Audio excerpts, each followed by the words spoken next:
For the repair of the positioners, the following procedure were necessary.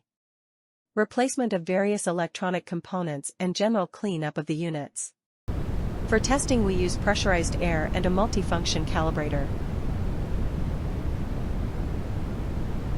When we manipulate the input signal with the help of the multifunction calibrator, we see that the output of the positioner is changing. No further testing is possible due to lack of additional units. The same process is repeated for the other positioner.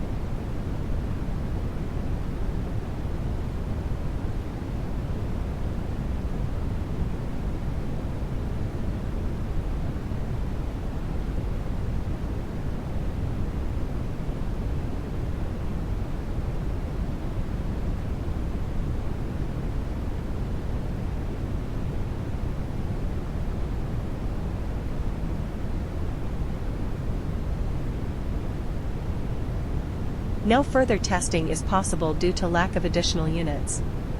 It is now clear that the positioners are working successfully and are ready to deliver to the client.